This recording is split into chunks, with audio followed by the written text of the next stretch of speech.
Day 1314 of the Ukrainian War Map, also known as the Russo-Ukrainian War. Juzzie here, and today is another update as I take a simplified, down-to-earth approach to some of the most important happenings on the ground in Ukraine. So starting off, we'll take a look at those Russian losses, as currently Russia sits on more than 1,108,000 military personnel losses, representing an additional 1,110 in the past day.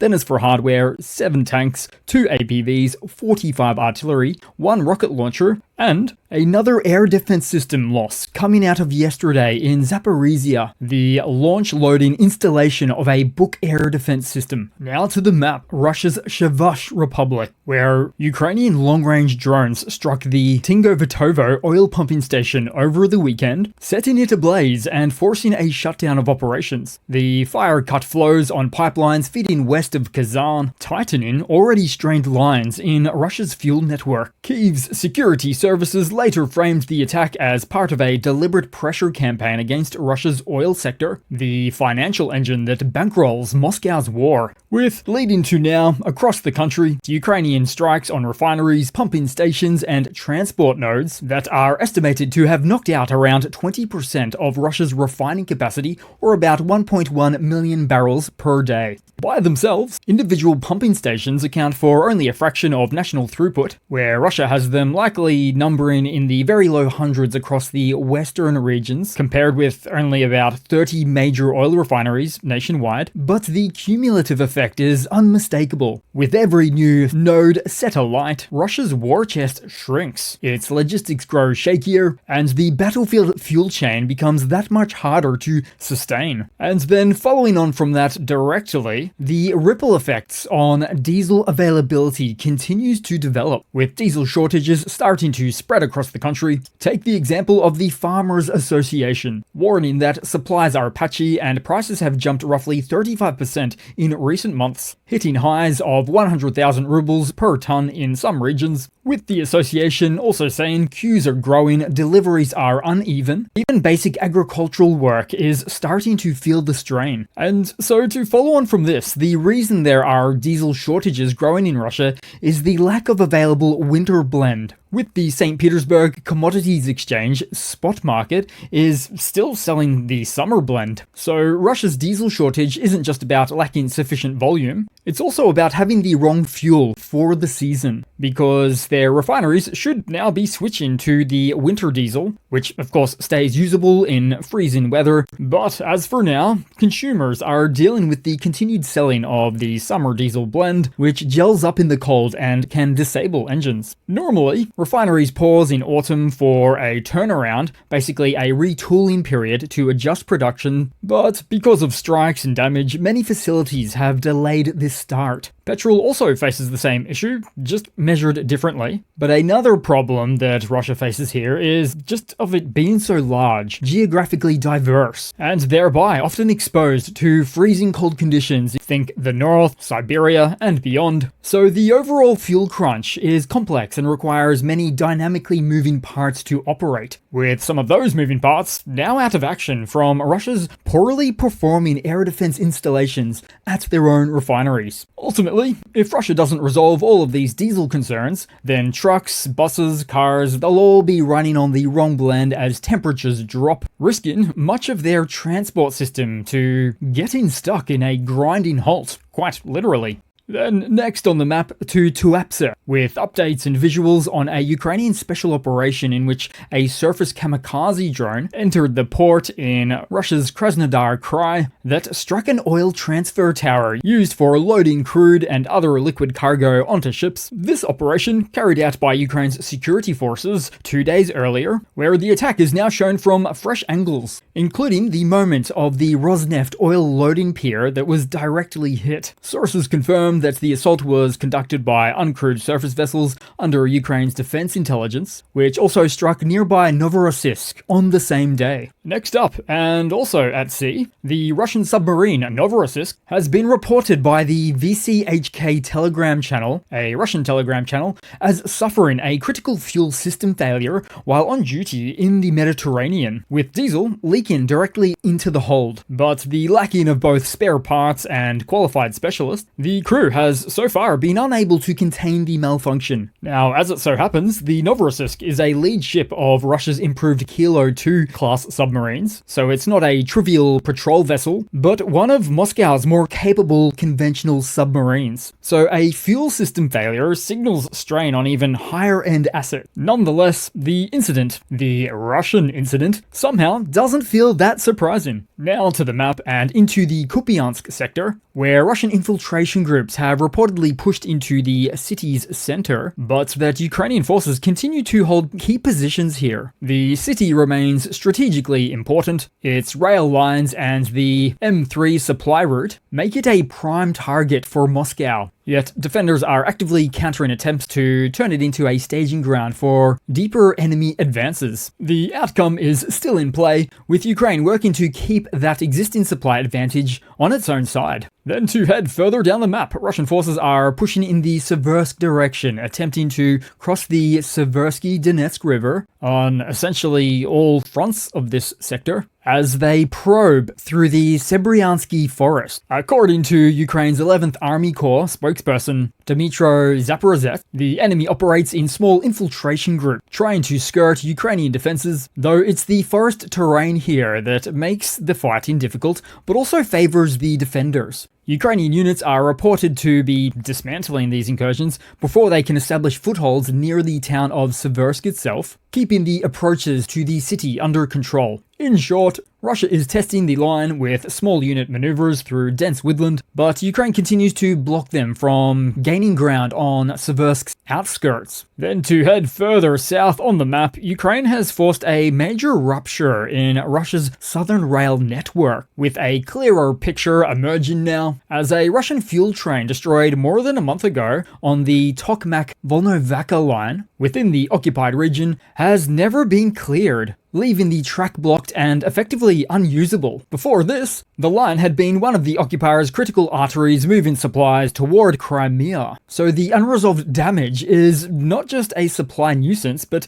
a hard choke point. So with the spur cut, Moscow is now relying more heavily on the Crimean Bridge to feed the peninsula, which is the very same bridge that carries weight restrictions after Ukraine's earlier strikes, which caused it to stand idle for much of 2024. That is until rail ferries were destroyed, leading to a more recent and risky uptick of usage. Now, Ukrainian Navy spokesperson Pletenchuk confirmed that reports have surfaced of fuel shipments being rerouted across the Kerch Bridge, underscoring just how severe the shortage on Crimea has become. And these updates are far from rumors, in fact quite verifiable, almost on face value, with so many examples now of Crimea, in general, short on fuel supplies all the way down to the local gas station. Now, as for what Russia does here, it has tried to compensate before, putting more emphasis on shorter train routes closer to the front, but those have proven far too fragile, with us seeing many of the outcomes of cargo trains being successfully targeted by the AFU in this region,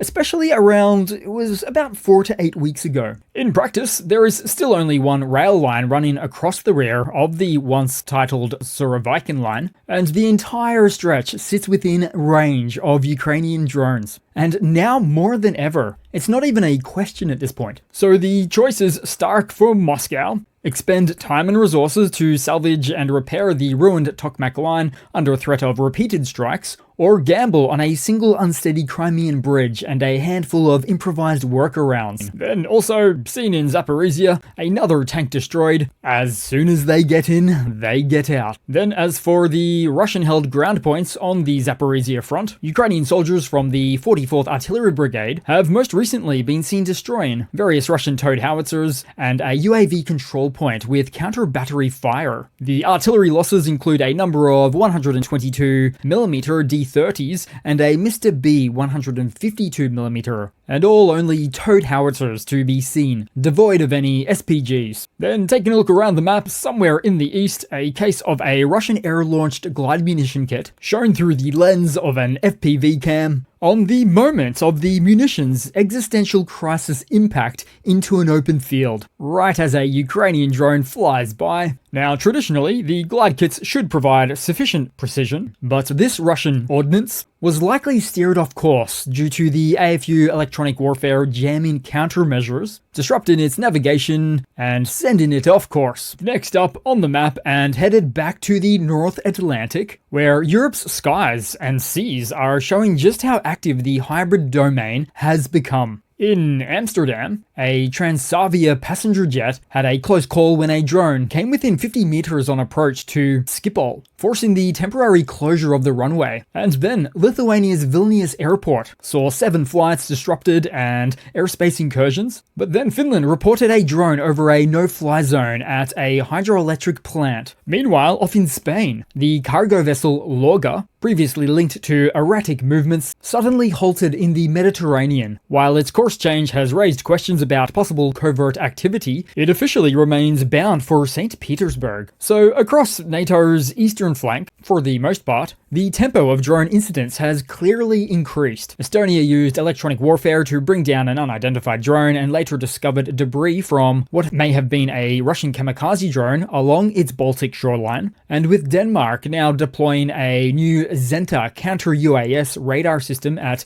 the Copenhagen airport after repeated overflights last week. As such, NATO is both choosing to and being forced to adapt. The alliance is reinforcing its Baltic Sentry mission, noting that the Baltic Sentry operations didn't actually start this month in response to these European airspace violations specifically, with its mission starting all the way back in January of this year, and now reinforcing with reconnaissance platforms and at least 1 air defense frigate, which is part of a wider effort to shore up surveillance and deterrence after what is now repeated drone activity across the region. And so far, European officials are cautious in attributing these events to an untoward actor, but most analysts see these incidents as consistent with Russia's hybrid toolkit, testing defenses, collecting data, looking for weak points, and testing resolve. So in the short term, it's practically guaranteed at this point we'll see more tactical alerts, cross-border coordination, and shoot-down rules being refined. And as for the longer term, from a European defensive standpoint, this will absolutely drive accelerated investment in counter-drone systems and doctrinal shifts away from reliance on legacy air defense. Then to news, and within the closing days of the United Nations General Assembly, Russian Foreign Minister Sergei Lavrov tried to recast Moscow as a victim rather than an aggressor during his address. And with addressing a half-empty hall, he repeated claims that Russia has no plans to attack NATO countries, but warned of a decisive response if aggression occurs, which is the very same framing the Kremlin used before launching its full-scale invasion of Ukraine. Lavrov had then coupled this with an ultimatum that Ukraine should forget about restoring its 2022 borders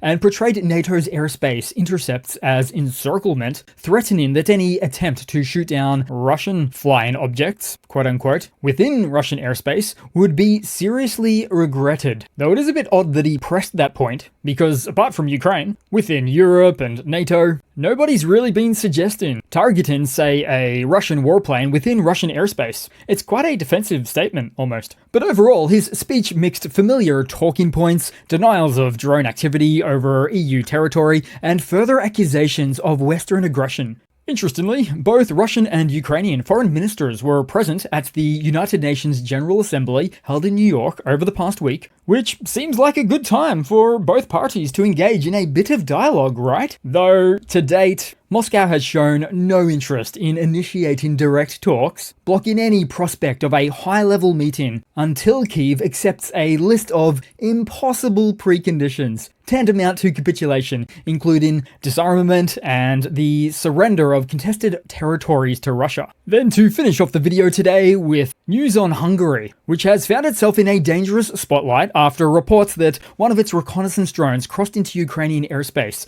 President Zelensky didn't mince words on this, warning that such moves are, quote, very dangerous things, primarily for themselves, referring to Hungary and the big guy, and where Kyiv has now released what it describes as evidence of the drone's route from Hungarian territory into Ukraine, as such, pressing Budapest for an explanation. So the political undertones are hard to miss. Critics argue that Viktor Orban's government is straying beyond neutrality and edging into complicity with Moscow, possibly scouting Ukrainian air defenses on Russia's behalf. Now, that framing, if proven, would mark one of the sharpest breaches of NATO solidarity since the war began. But NATO's own rules complicate the outrage. The alliance has no provisions to expel a member state, even if that member's actions clash directly with collective defense interests. The result is a shimmering scandal, one that highlights both Hungary's pro-Russian tilt and the institutional limits of NATO when one of its own is accused of playing forward observer for the Kremlin. It's quite the spot to be in, and it's no wonder Russia wanted to join NATO once upon a time, which might sound like an odd statement. But it was a younger President Putin himself between the years of around 2004 to 2007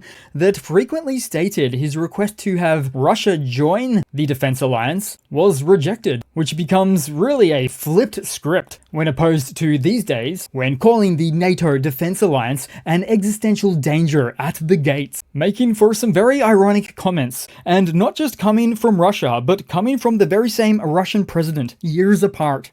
Oh, how times have changed. So that has to be it for today, guys. Thanks again for watching. Please continue to like, comment, subscribe, and I do hope to see all of you guys there in the next one. Cheers!